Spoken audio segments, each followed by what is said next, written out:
on the field, on the football field, on the soccer field, I was the same. I was just their friend. But, at times, I have a different name. I look a little different. The spices might smell a little different when they come to my house. And so you're not, in a binary sense, you're not just like them.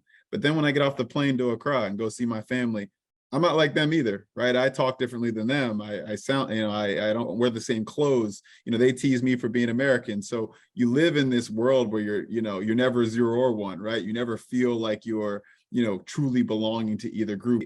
We were starting the hedge fund, and we had like 6-7 months off.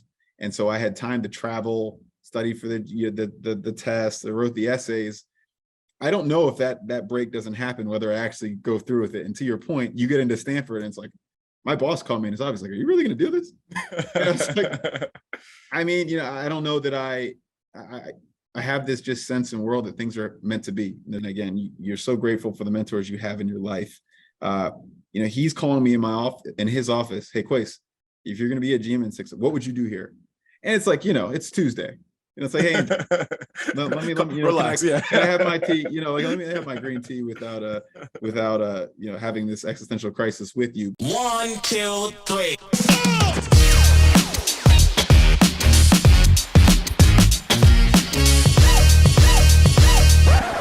Pull on and be ballin' for all y'all to see. Pull on and be ballin' for all y'all to see. All right, everybody. Welcome to another episode of Go With The Flow. I'm your host, Folarin Okulaja. I have another very, very special guest with me today, Kwesi Adofo-Mensah. Welcome to the show, Kwesi. Thanks, Lauren, man. It's great to be here. Thanks for reaching out to me. It's great to be here. I think you have a great podcast, and I see so much connection with you and kind of my story that I was happy to join you. Of course. Thank you so much. And I just want to give a quick background for everyone listening. So Kwesi graduated from Princeton in 2003 with a degree in economics before becoming a portfolio manager and commodities trader on Wall Street. He received his master's degree from Stanford in 2013 before beginning work for the San Francisco 49ers in football research and development. He was with the 49ers for 7 years before then becoming the Browns vice president of football operations in 2020. And most recently, he was hired as the Minnesota Vikings general manager in January of 2022. So just a quick little background for everyone listening. And what you just mentioned is actually the first place that I wanted to start with, which was the similarities with our background. So doing my research, I saw that your family immigrated from Ghana 9 years before, or 12 years before you were born, sorry. My family moved from Nigeria 9 years after I was born. So there's a little bit of a similarity there. And my first question for you is, so when I moved from Nigeria, I had a little bit, I don't want to say an identity crisis, but I was stuck in between being Nigerian and being American and just trying to figure out who I was as a person. And due to your background, would you say that you had any sort of similar, not an identity struggle, but just a process of trying to figure out who you were as a person? No, that's a great way. It's so funny. I experienced that as well, a little bit different than you, just because you had grown up there. So for me, first and foremost, though, I had such a strong sense of self instilled in me from my parents. I can talk at length about how grateful I am to my parents and all they've done for me. But, so on the playground or whatever, I'm different. I have a great group of childhood friends. We're still close to this day. They'll probably listen to this podcast, and, I have so much love for them. On the field, on the football field, and the soccer field, I was the same. I was just their friend. But, at times, I have a different name. I look a little different. The spices might smell a little different when they come to my house. And so you're not, in a binary sense, you're not just like them. But then when I get off the plane to Accra and go see my family, I'm not like them either, right? I talk differently than them. I sound, I don't wear the same clothes. They tease me for being American. So you live in this world where you're never zero or one, right? You never feel like you're, truly belonging to either group. And honestly, that just takes time to evolve and grow from. I think for me, it was just kind of leaving that binary mindset and really just approaching it like, hey, that duality, it's cool. Yeah, I'm a little different. But, I've just really eventually got to a point where I embrace it. But now I do see it similarly, that there was a little dynamic where you don't necessarily feel like completely belonging to any true group. Yeah, exactly. And I relate to that on so many levels. And for me, it wasn't until sophomore year of high school for me was a big year when I finally grew into who I was as a person. And I was able to realize that I don't necessarily need to fit in perfectly with either group. Who I am is exactly enough for me. Was there a particular stage in your life where that confidence was really able to come through and you were like, okay, I don't really care what anyone else is saying. I know who I am as a person. I mean, that's pretty wise for sophomore in high school, man. I think the world needs to really come to that conclusion. But yeah, it's a slow process, a general maturation. I think, I think the baseline comes from my family. And again, just my dad, my mom, my brother, sister, cousins, grandma, aunties, just feeling a part of something, feeling good about, yeah, I'm different, but I'm also a part of this great thing that, I didn't choose, but it's just an incredible thing to be a part of, the family functions with the high life plan and the fufu eating and the loud arguments about Ghana politics that I still don't understand, but you appreciate more as you grow that's just, that's my story. That's the people I grew up with, but I'm just so proud that, to be from that, being around at Princeton and not just Princeton, but people before that, being open-minded and appreciating, that first person who you introduce, like Kwesi, that's a cool name, or oh, I've always wanted to try jollof or something. It just, those small things really do matter, and they give you an appreciation that, hey, the world sees me and appreciates me. Just as I got older, to your point, you just sit and think a lot, free think. You just sit in a room and think, and you think the very basic part of like our existence is nobody chooses their nature or nurture. Nobody, right? And so there's this, I'm dating myself here, but Martin, there's a show that I watched growing up. I don't know if you know that show, but I do indeed. There's this funny part where they're trying to get the police to come over to their house, and the police officer is basically trying to get them to prove that they're white. So they take this quiz, and it's like, do you like apple pie or something like that? And it's all these questions they're asking or whatever to prove something. And it's like, I always think of that and think about like this waiting room of like people about to enter the world, and you got to take this quiz. And if you don't like spicy food, you can't be African or something like that, but nobody chooses this thing, right? So we come out to this circumstance, and you all got to just try and be the best version of yourself that you can be, that you were given, and appreciate that. And in doing so for myself, I appreciate that in another person like you. And I know that if I came out a Nigerian named Falorin, that would be dope too. And so, that's kind of how I've just kind of gotten to this place where I'm just so comfortable in myself and confident in who I am.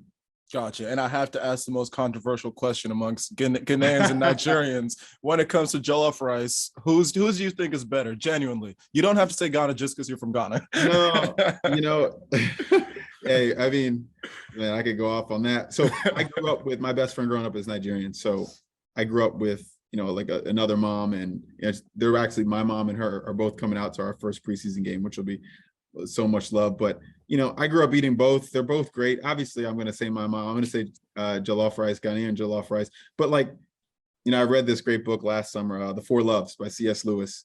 And he talks about the love somebody has for where they're from.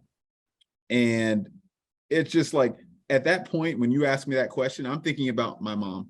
I'm thinking about the smells coming from the kitchen and those days with my brother and sister. So if you ask me what's my favorite, I'm talking about that. It's not even about the taste in a sense. It's about those memories. And so, that for me, that's why I'm going to say that. But like, I've also heard that Ghanaians and Nigerians should stop arguing because Senegal has the best. Have you heard that? I've never heard that. Somebody told me that, and I was just kind of just like, yeah, maybe. So we'll see.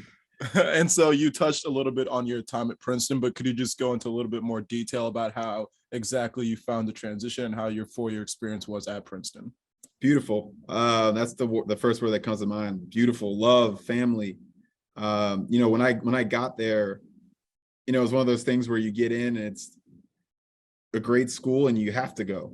It's just the opportunities are too great. But I'll be honest, I thought it was going to be tough for me to fit in, just based on stereotypes that I didn't really didn't true to be end up being founded. But you get there and people are from different places, different backgrounds, different socioeconomic levels. But honestly, from the classroom to the tap room, I always felt comfortable. I always felt like I was part of the family. Such a small, close-knit community. We don't live off campus. I shared a bunk bed with somebody as a 21-year-old. That's probably too late to be sharing a bunk bed with somebody, but I did that. And there's just such a close-knit bond that I have with so many people there. You're talking family. I have a group of college roommates that I entered with as freshmen.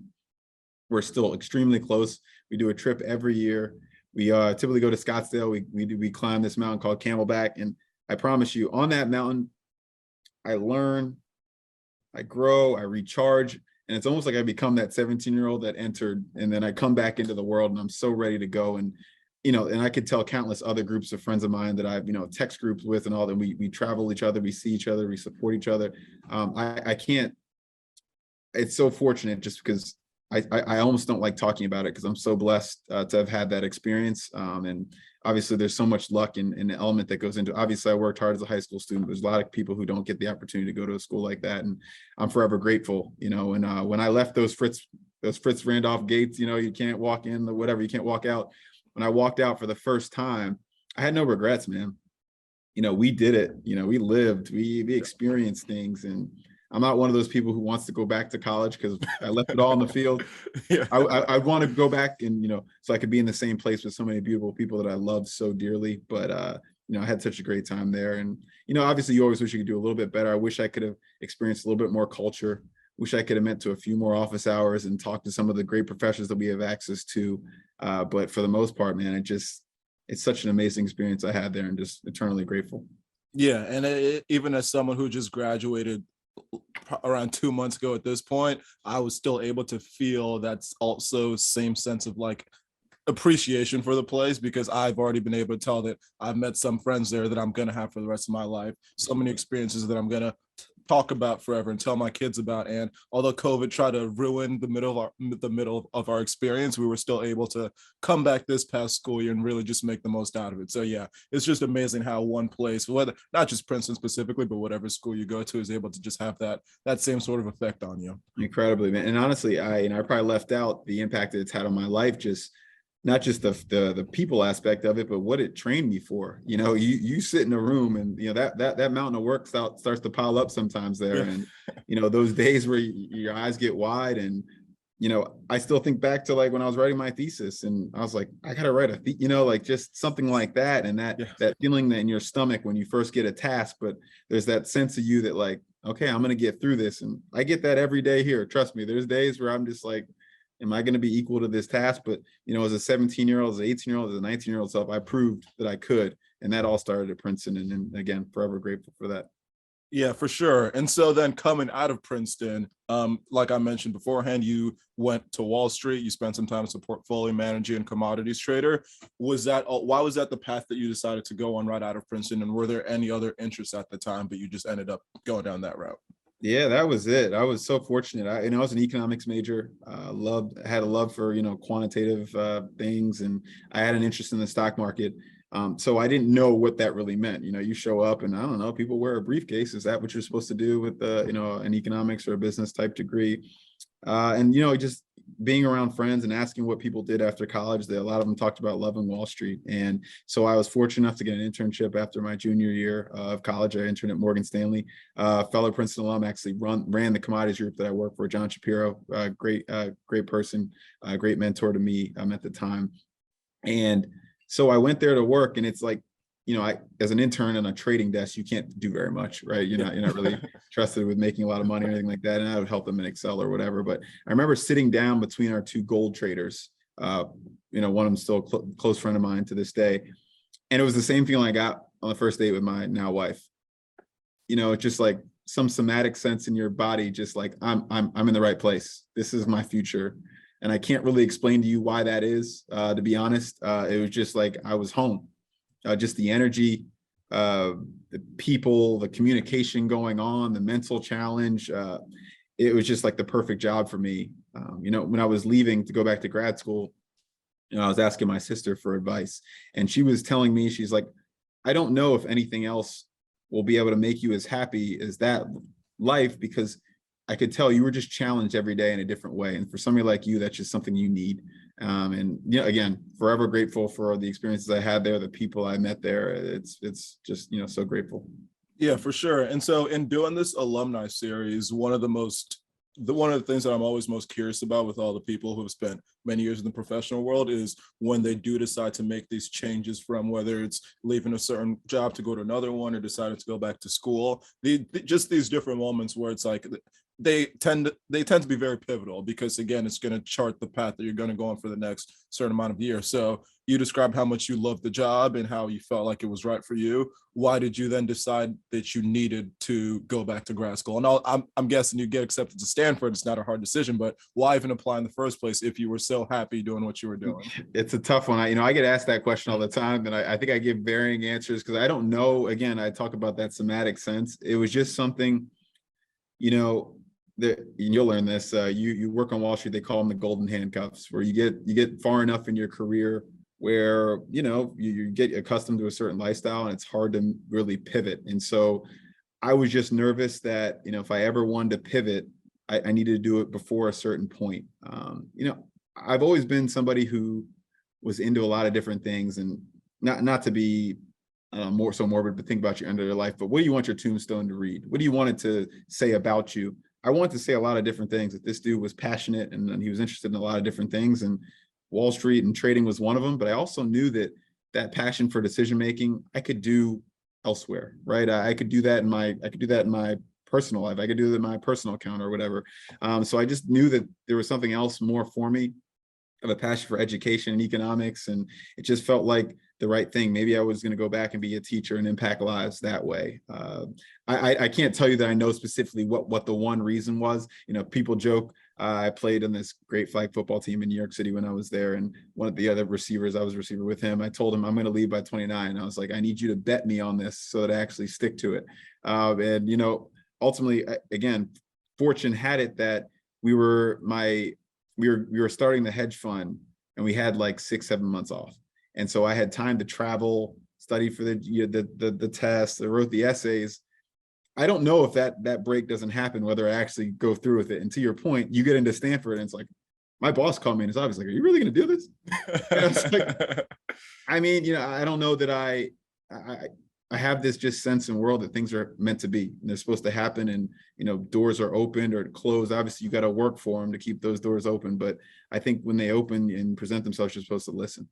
Yeah. And so moving on to your transition to the NFL, jumping ahead a few years now, could you just tell the general story of how you even just landed that job with the 49ers to start with? Because again, pretty much a 180 from being at Stanford to then going to work in professional football. Yeah. I would say, somewhat, but if you dig deeper, it's just all decision making under uncertainty, right? Wall trading, same thing. Sure.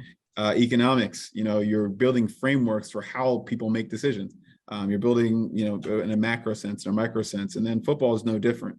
And so, really, when I went to grad school, and I wanted to become a professor, but once I got there, there's just a sense, and you'll see this after you work on Wall Street. There's just kind of a love for the practical application of these things. You're just getting your hands a little bit dirty, and I missed.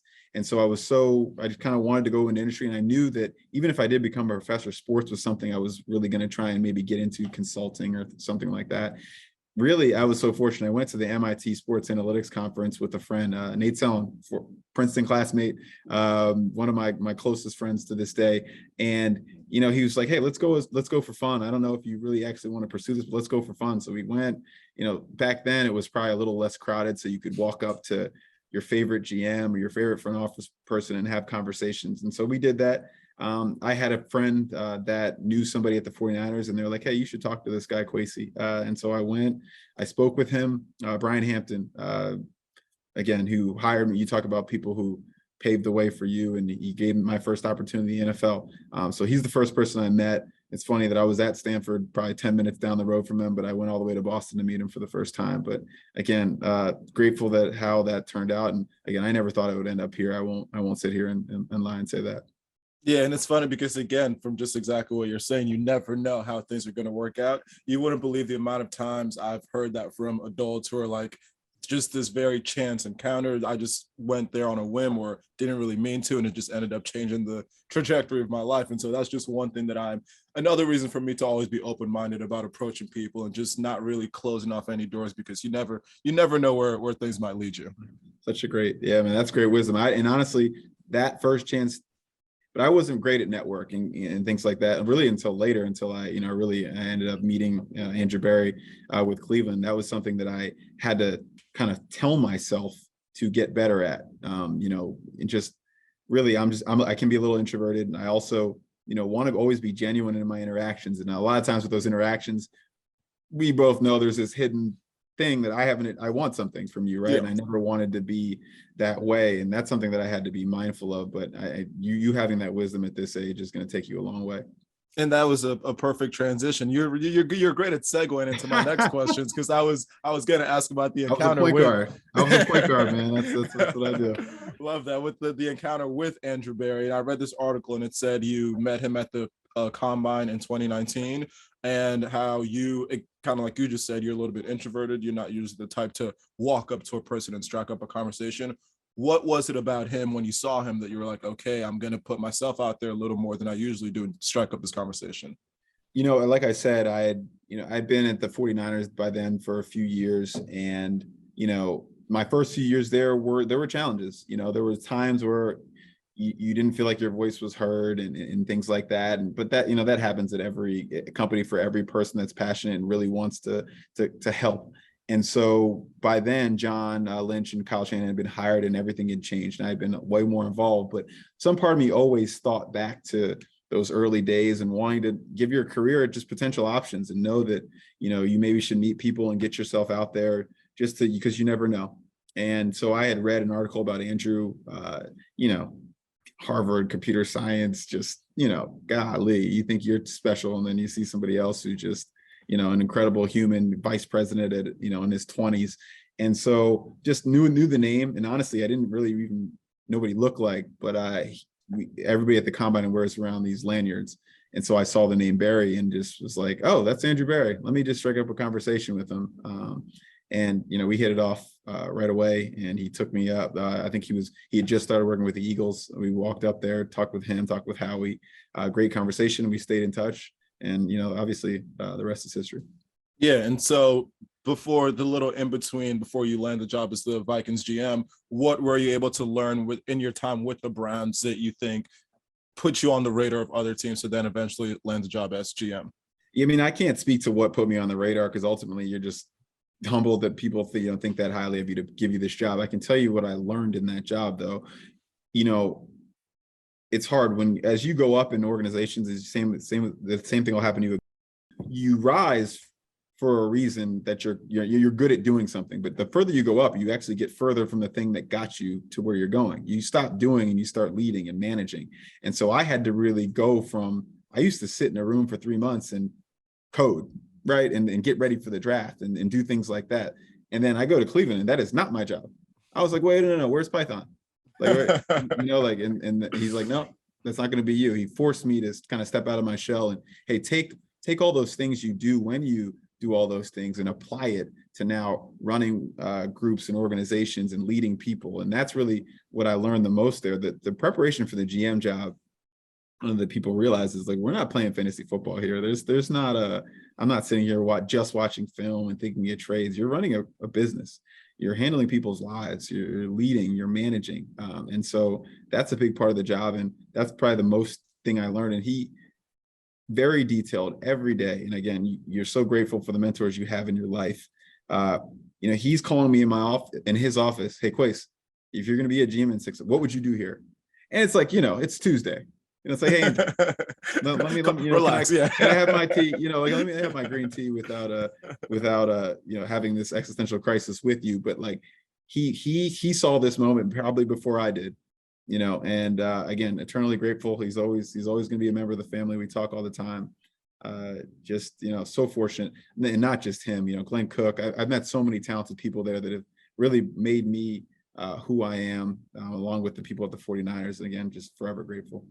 And so you just spoke to the level of preparation necessary to go into being a GM, specifically with the NFL draft, which is a chance every year to really just retool your team and just bring in some new pieces. How cool would you say it is to be able to make dreams come true in such a tangible manner when you're giving them that phone call that here you are being signed to an NFL team? It's awesome, man. I can't even tell you. I tell people all the time, some of my fondest memories in this profession will be the wins. And, obviously I was fortunate enough to go to a Super Bowl and, be in an NFC championship, but I got to teach player education.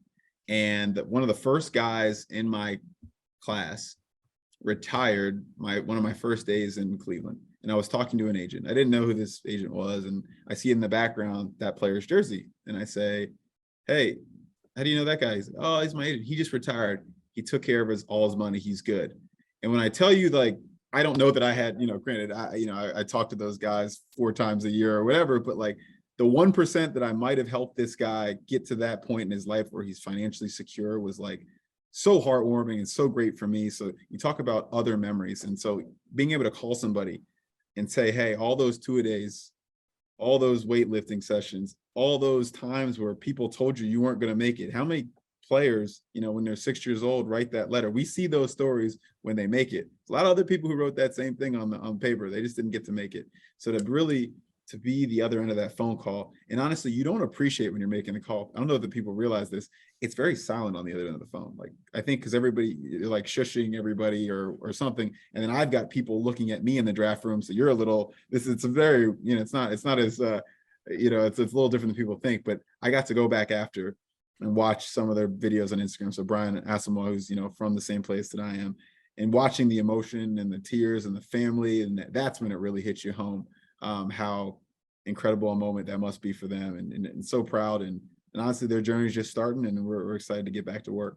Yeah, and I love it because the Vikings actually put the behind the scenes of the draft, the prep for the draft online. And so I was watching the video on YouTube, and it's exactly what you described, where you're on the phone, but everyone's kind of there just looking at you. And then on the other end, the player has their own thing going on. So yeah, it's definitely a very unique situation that happens. And so just with the last few questions that I have here, I just want to ask about a specific player, Justin Jefferson, one of the most exciting players in the league. How excited are you to have a player like that on the roster, especially coming off Pro Bowls in his first 2 years? I mean, from a talent perspective, it's obvious, right? He makes people like him. And when I got the job here, I texted all the players that I'm still close with in San Francisco and Cleveland. I said, thanks. Because right, they're the reason I'm here. We're not doing rocket science here. You get great players and they make you look smart. But having somebody like him from a talent perspective, that speaks for itself. But I don't know what people realize when you're around greatness like that on a daily basis. It's humbling, not because he's so great. It's just the work he puts in on a daily basis to be that great. It's not just touchdowns on Sunday. It's every rep and individual. It's like the level of detail, the level of passion he puts into it. It's so inspiring. It makes you want to be better, right? Because that guy's incredible at his craft and the commitment he's putting into it. Well, let me go in this office and get a little better at what I'm doing. Let me push a little harder in my workout. It's so inspiring to be around. And again, fortunate to have him, but not just him. We've got a lot of great players in this team that push us in that same way. Yeah, and I think exactly what you're saying is iron sharpens iron which is another thing I love so much about Princeton is you're around such greatness and you're like, I'm not going to be the one who's slacking. I need to match everyone else's level. And I also had to bring him up because I'm actually an Eagles fan, and I'll never get over the draft when we skipped right over him and Minnesota just swooped right in after. But that's besides the point. And then just another thing that I saw in one of your interviews online, you mentioned how you have a Dream Chasers folder where you put some of your biggest dreams and you just go one at a time and check them off. What would you say is the biggest non-football dream that you have in that folder?